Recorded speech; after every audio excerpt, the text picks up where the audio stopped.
What's up, horror lovers? Ever looked out your bedroom window and saw someone grinning at you from the darkness, clutching an orange like it held your soul? No? Then buckle up, because today's nightmare will make you dread both fruit and friendly neighbors. A story of obsession, puppet-like movements, and a woman named Rose, who might not even be human. You think you're safe because you moved away. Not in this story, because when she says, "You come with me now," she means it. It all started with a new job. The narrator's mom, now working a fresh gig, began inviting co-workers over for cozy coffee sessions on their balcony, chatting about cakes, co-workers, and whatever else moms gossip about. One woman, though, came around more than most, Rose. She was pretty, sure, about 5 feet 6 inches, long black hair, pale skin, white teeth, red lipstick, charming in a classic horror villain way. But one day, while the narrator, 17 at the time, sat bored beside them, everything shifted. Mom stepped away to grab cake,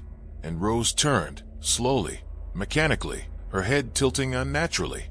A grin stretched across her face, lipsticked and horrifying. "You ready to go now?" she whispered, in a child's voice. Not joking, an 8-year-old girl voice. And in her hand, out of nowhere, she held an orange. At first, it was weird, just creepy. Then came the night. The narrator, lying in bed, was doing the classic late-night window check, half expecting a monster. And there she was, Rose, standing outside, on the other side of the window, grinning like the Joker's estranged cousin. Her lipstick glowed like blood in the moonlight, her teeth freakishly white. She didn't move until he did, slowly, puppet-like.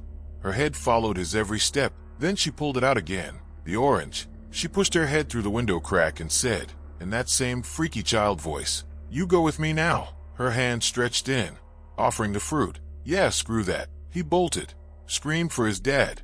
But by the time he got back, of course, she was gone. Only the motion sensor light, from a distant house, flicked on as Rose slithered out of sight. Things calmed down, kinda. Rose still visited, and the narrator dodged her like she was an IRS agent with fangs. Months passed, but then the orange came back. He was heading to the kitchen for a snack, and there it was, just sitting on the table like a cursed centerpiece. As he reached for it, her voice slithered behind him.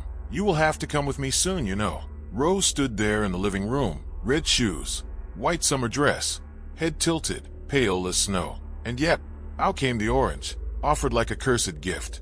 Before things could escalate, Mom appeared, oblivious as always. The grin vanished, the orange, back in the purse. But the damage? Already done. Eventually, the narrator left home to attend college in the U.S., thinking distance would save him.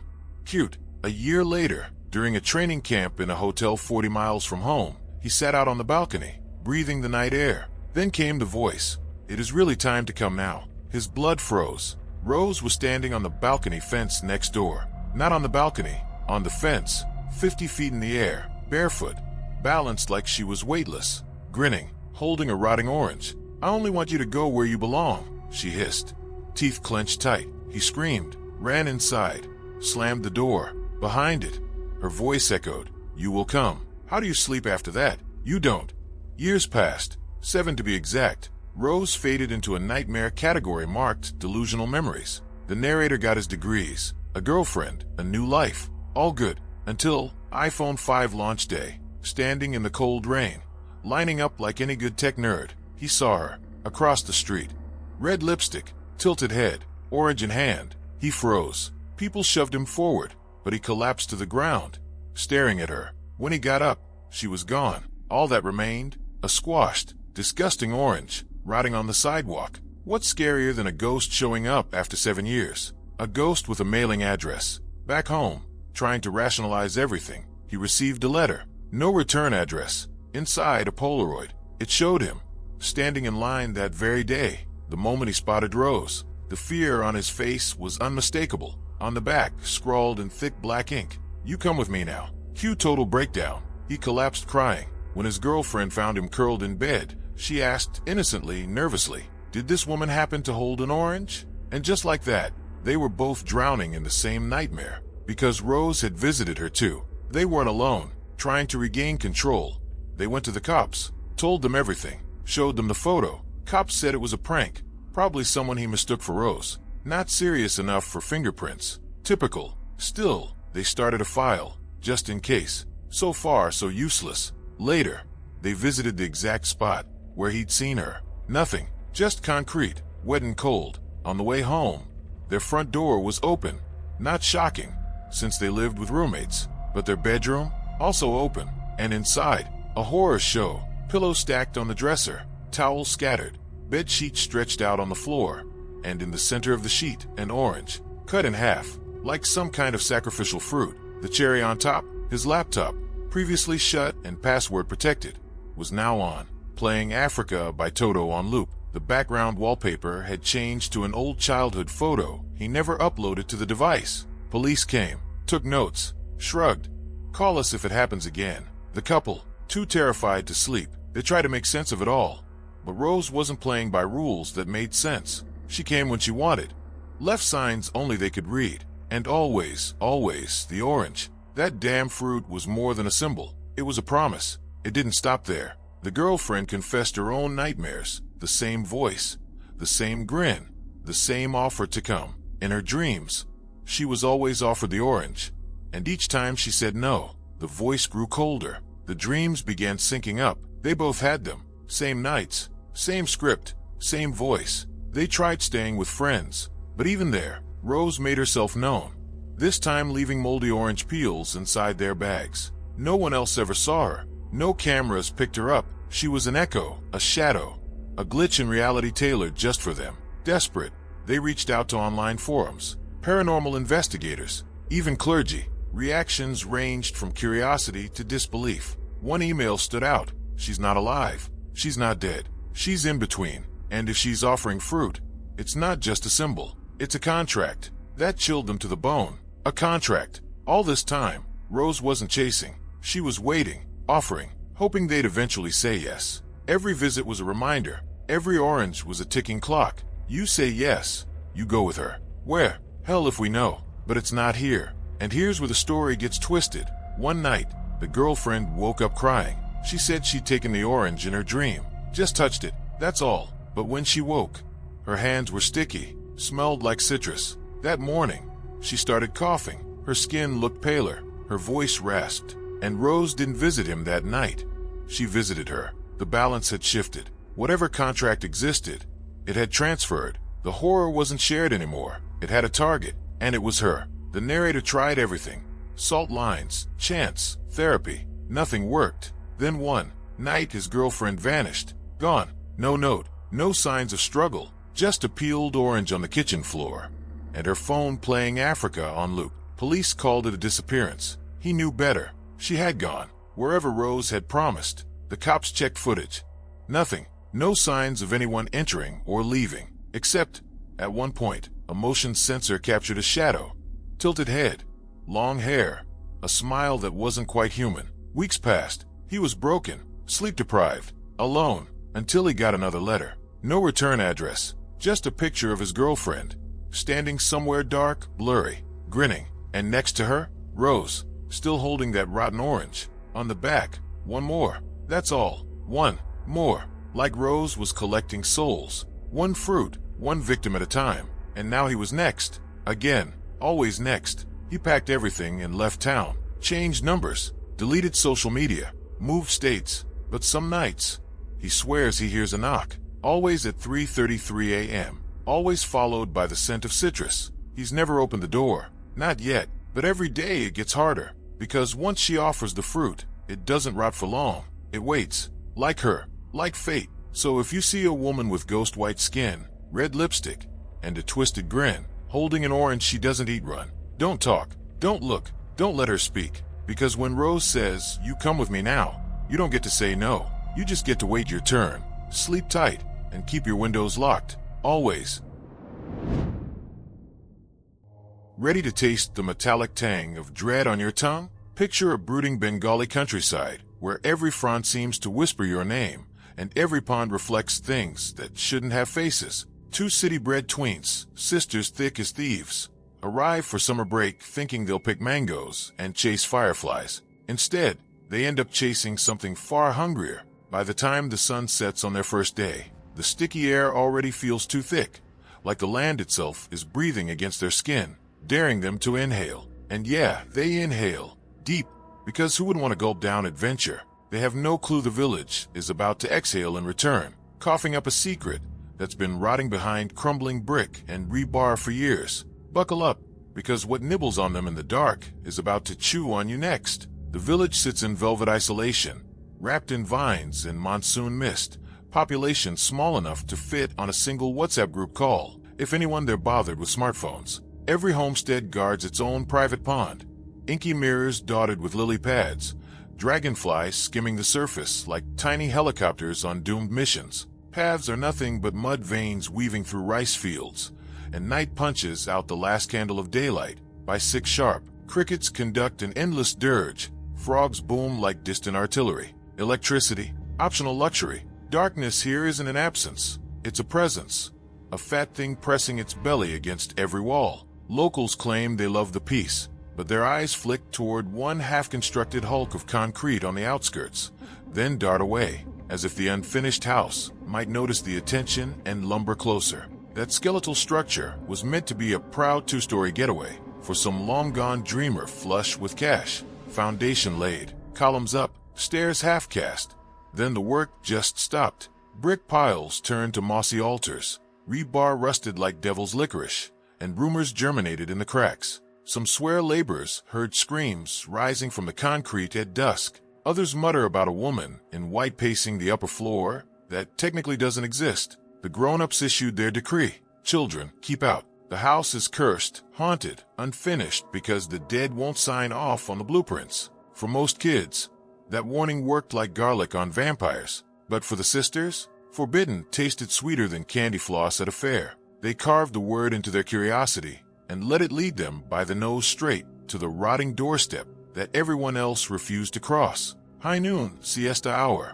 Adults sprawled on woven cots, bellies full of rice and dal, snoring like rusted ceiling fans. That was the opening. The elder sister, call her Ace, because she thought she was one, nudged the younger, B, with a conspiratorial grin.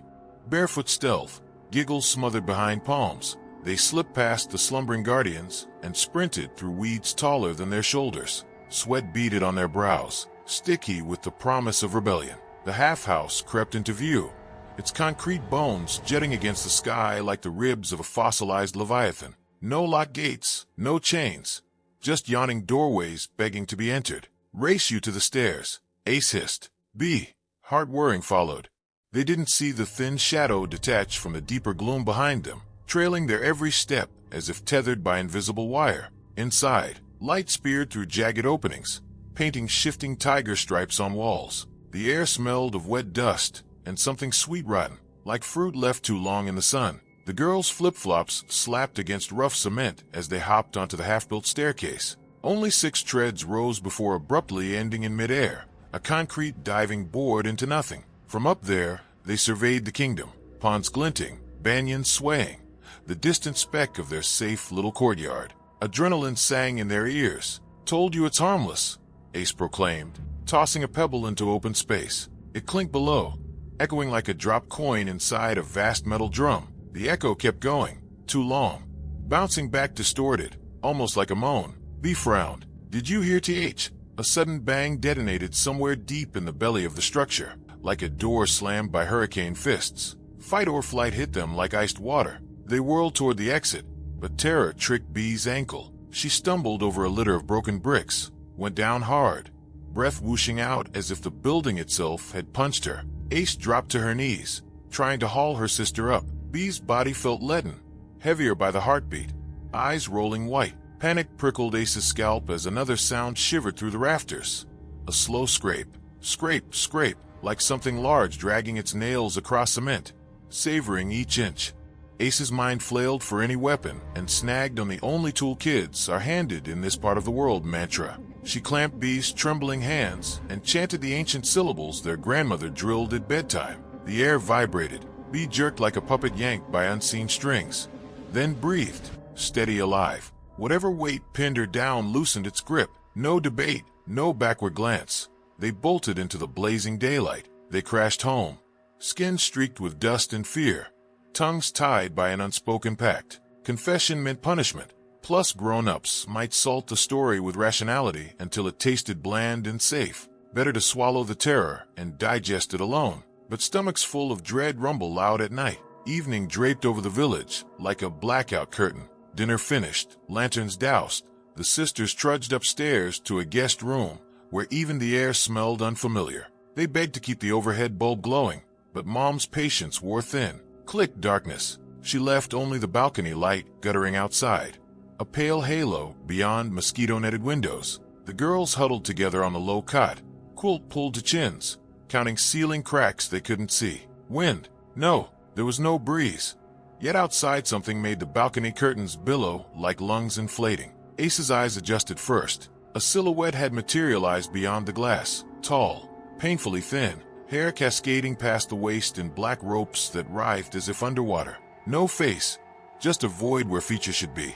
The thing didn't move, didn't breathe, merely existed, its presence louder than a scream. Ace's throat locked, but her shaky fingers stabbed B's ribs. B followed the point, pupils dilating. Together they stared, clock ticking in their ears. Then the entity tilted its head, bird-like, acknowledging the gaze. A thrill of cold seeped through the panes, frosting their breath. The sisters' lips parted for the shriek rising from gut to tongue.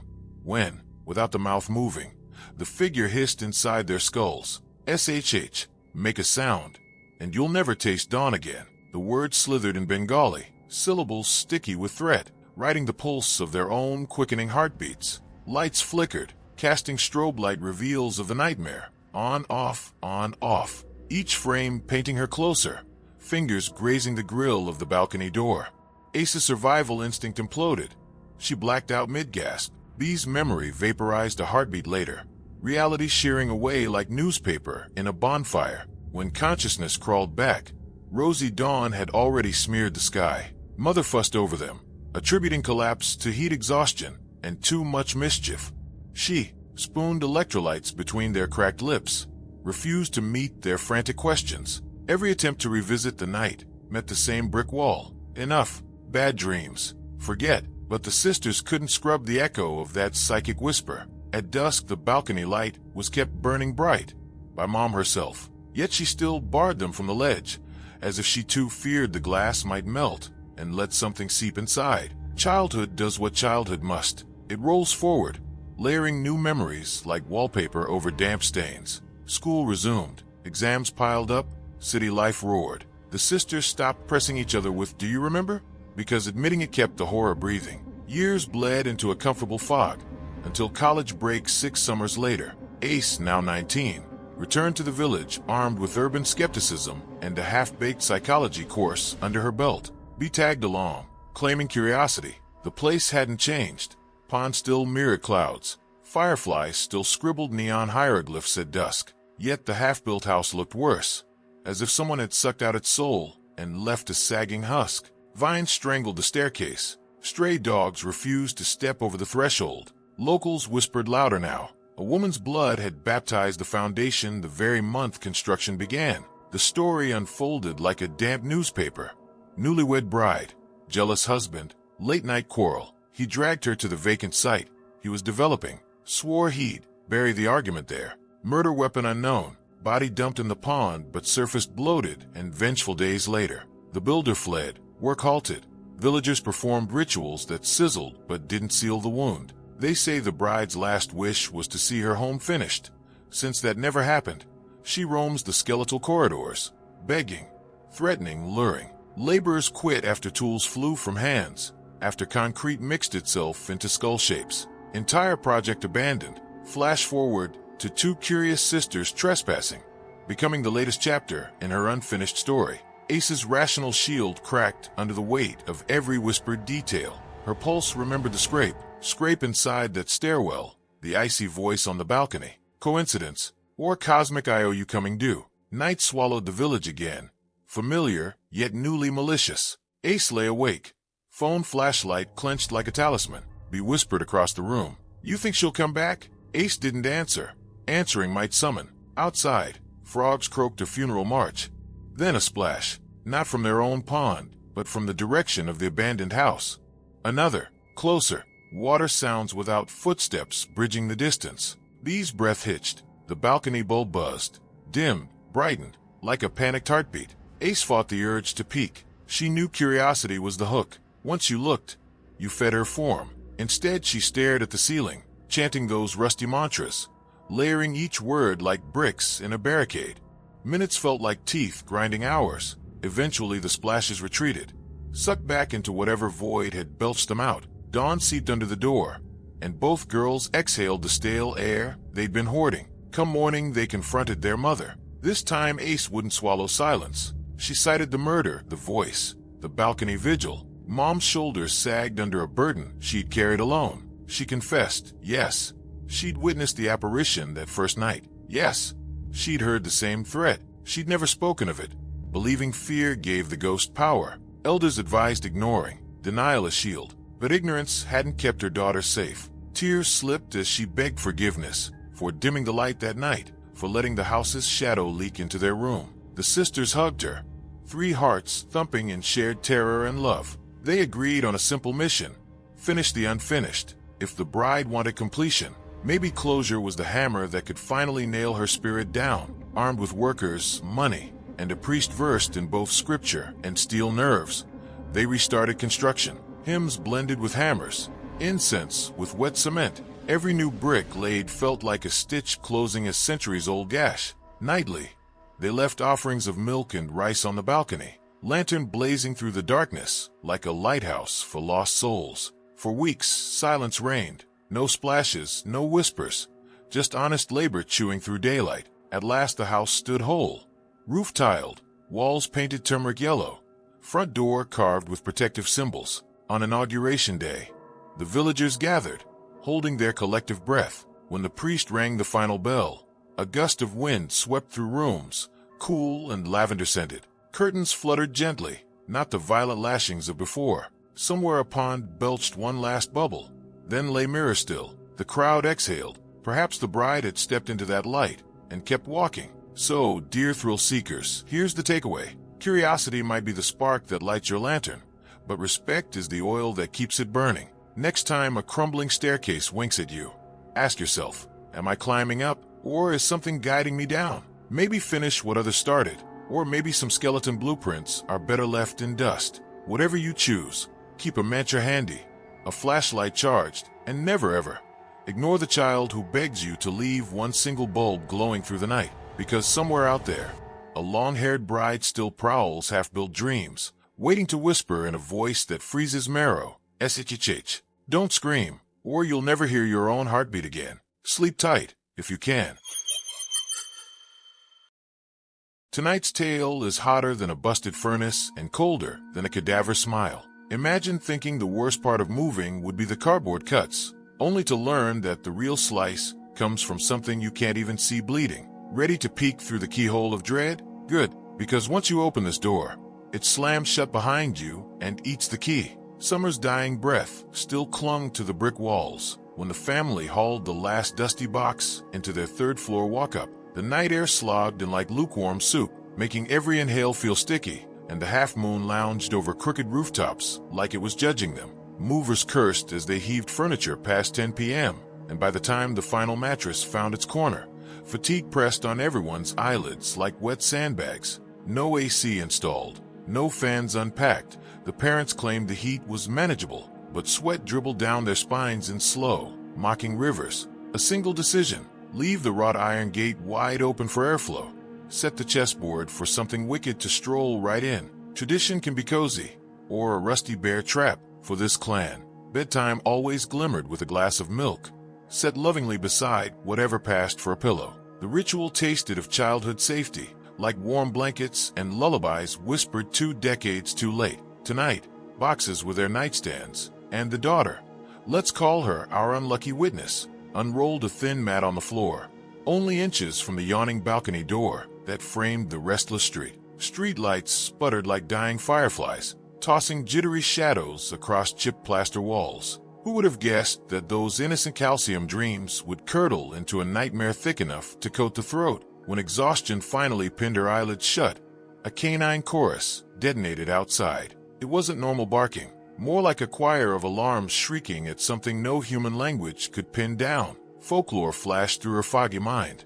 Dogs don't lie at midnight. If they cry, somebody's already dead. or worse, about to meet what's beyond dead. Her pulse jackhammered. Half awake, she grabbed the nearest water bottle, glugged a sip, then poured the rest into the abandoned milk glass, where white residue swirled like a ghost finding its bones. One sloppy arc, and the mixture splashed over the balcony rail, raining down onto cracked asphalt 3 stories below. Instant silence. The barking cut off, so quickly it felt like the universe stumbled over its own tongue. In those hanging milliseconds, street lamps flickered, and a hush, the kind you only hear inside sealed coffins, draped the block. The dogs scattered as though yanked by invisible leashes, leaving behind an emptiness that tingled. Then they emerged, small shapes, kid-shaped but wrong, translucent, limbs too thin, joints bending with puppet looseness, as if gravity had forgotten its job. They glowed faintly, a milky phosphorescence that matched the liquid pooling at their bare feet. If terror had a flavor, it would taste exactly like her bile right then. The children, 5, maybe 6 of them, crouched without a sound and began lapping the spilled concoction with unervingly long tongues. Their faces, pale as bone dust, carried neither joy nor sorrow, just a hungry vacancy that made the soul itch. Every gulp sent ripples across their gauzy forms, and for a heartbeat she wondered whether they were absorbing the milk or the milk was absorbing them. The moonlight slid through their bodies, casting rib-shaped shadows on the pavement beneath. Somewhere downstairs a television hissed static, oblivious to the banquet of the damned unfolding outside. Frozen, she clamped a trembling hand over her mouth, afraid even her ragged breaths might draw their hollow eyes upward. Yet curiosity, ruthless little beast, gnawed harder than fear. She inched closer to the balcony rail, knees cracking like gunshots in her own ears. The night carried a smell, spoiled dairy mingled with something coppery and old, like coins left to rust in rainwater. Every sensory nerve screamed retreat, but her gaze locked on the smallest apparition, a toddler visage with cheeks sunken, as if someone had kissed the life out of them. He paused his drinking, tilting his head in a jerky, avian twitch. Their eyes met. Nothing but gelatinous black filled his sockets. No whites, no reflections.